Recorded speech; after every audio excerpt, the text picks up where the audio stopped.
well, we might be in lockdown, but it's still Sunday, and Sunday means a roast, and that's exactly what we're having today. We're having roast lamb. Now, I have got half a leg of lamb here. I bought that about 3 weeks ago and popped it into the freezer, and I defrosted it overnight so it's ready to go. It looks quite a large piece, but it's actually just under a kilo. Now, any leftovers I'm going to use for later on in the week, you know, leftover Monday, and I will use it. I'll probably mince the meat up and use it for shepherd's pie or maybe koftas or little meatballs or something like that. So the whole lot is going to be used. And the way I'm going to cook it today is the way that my mother always cooked it. It's absolutely delicious. It's studded with garlic and also with fresh rosemary sprigs. And then I'm just going to make a little bit of a marinade using mustard. That's grained mustard. And also the juice of a lemon and lemon zest as well. Garlic cloves, honey, olive oil, salt and pepper, and then it's going to sit on a bed of onions, and this particular piece will probably cook, it'll roast in around about an hour. So I'm going to let it sit for the afternoon and just take all the lovely flavours that I'm going to put in and then pop it into the oven. I'll probably serve it with tiny roast potatoes and some little green beans and maybe a cauliflower cheese. I do have a cauliflower lurking around, so I think I might make cauliflower cheese because it's my son's absolute favourite.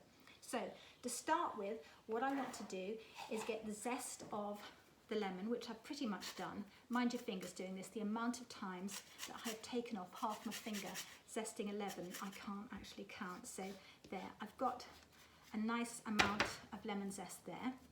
And then I'm just going to cut up the lemon in half. Now you can do this in your hands or use a zester and get all of the juice out. Now, lemon goes beautifully with lamb because it cuts through the fattiness of the meat. Lamb can be quite fatty, so if you can put a marinade on that's sharp or quite salty, it cuts through, and then it's sort of, the whole lot is a marriage made in heaven. It's delicious. And then you've got the aromatic rosemary, which of course goes really well with it. There, so now I've got the juice, and I'm going to pop all of that into my trusty jam jar. It goes straight in like that. And then all of that zest is going to go in there too. There. And I'm also going to chop up some rosemary sprigs. Now again,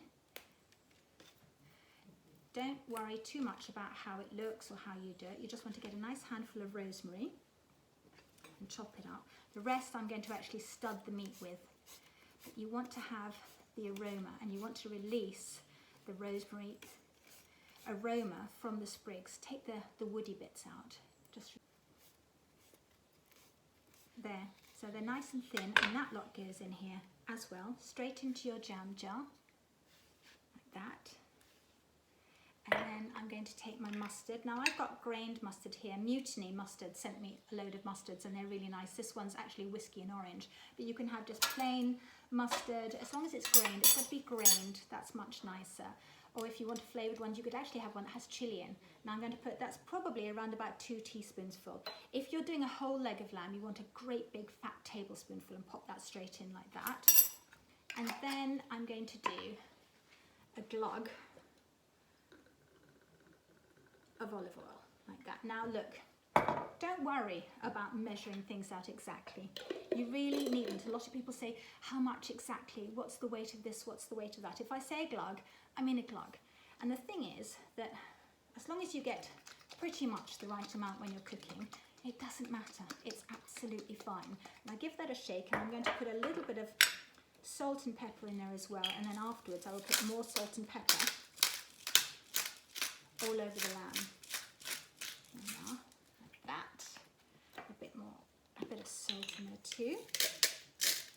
Sea salt's always good. There. Now, give that a really, really good shake. And then finally, I'm going to add in a squeeze. Just a squeeze, so it's probably around about a teaspoon, but a squeeze like that there of honey. It doesn't have to be exact. I always say that cooking is art and baking is science. With baking, you've absolutely got to stick to the amounts, but with cooking, you don't. You can just throw it in. So experiment a little bit and don't be afraid to chuck things in. It's absolutely fine. There. Now, that, oh, wish you could smell it, that smells wonderful, really does. So that's all ready to go all over the lamb. So what I'm going to do now is just move these bits out of the way, and now I'm just going to make some cuts in the lamb so that I can pop the garlic in. And then just do that, just stick your knife right in, carefully don't stab yourself. Now I like lots of garlic in my lamb, but if you don't want it too garlicky, that's fine, but just shove that knife in. I want to do nice wide cuts, and then what will happen is the garlic, once it's in there, the chopped garlic cloves will actually melt into the meat, and it's delicious. It's really delicious. There we are, like that. You might have to go in once or twice just to make sure that the cuts are done really well. There, so that's ready. And then I've got a garlic clove here, and I'm just going to slice some thin little slivers, and then I'm just going to stud it into the meat. You might need to use your finger, it's a bit fiddly.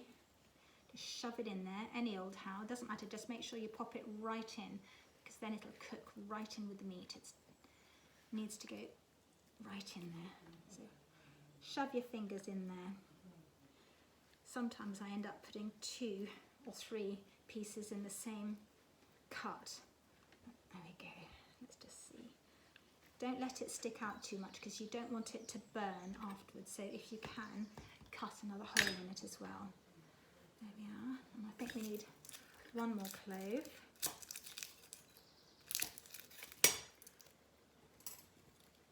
Like that.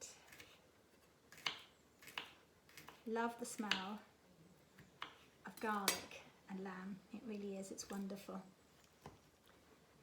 And then you can serve it with all sorts of things. I put up a lovely recipe for dauphinoise, I think earlier on in the week, and that would go really well with this as well. But otherwise you could have roasties or boulanger potatoes, which are tiny little roasty potatoes. There. So that's all in. That's perfect. And now I'm just going to add in my rosemary sprigs. Shove them in any old how. Doesn't need to be pretty, you just want to get them shoved in, and they will again give that lovely aroma of the rosemary, which is just what you want. If you think that when the sheep are grazing around the fields, there's often rosemary, so it's sort of a marriage made in heaven, isn't it? It's a flavour that should go together. Let's just pop that in there, like that.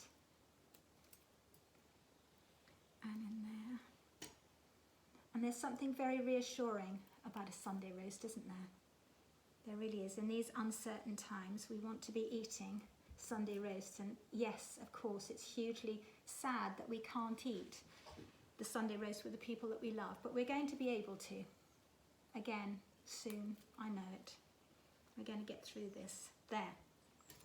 Now, I think I'll do 1 more little sprig there.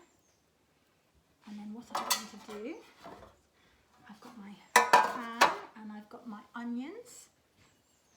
I'll put those straight in like that. And then I'm going to sit that on top like that. I could do with 1 more rosemary sprig in there. Keep on spotting them. It's like one of these things, a bit like a Sudoku. You keep on spotting things and you want to put a bit more in. Okay, 1 more in there, I think. Like that. And then with my sauce, all I'm going to do is pour a whole lot over the top. Now, I'm going to allow this just to sit and marinate for a few hours because I don't want to eat until later on today. And what that will do, it'll start to cook. The lemon will actually start to slightly cook, if you like, to get through the meat, to cook the meat slightly, so it'll go in there and the flavours will be wonderful, absolutely wonderful. Just going to wash my hands quickly and then I'm going to season it 1 more time.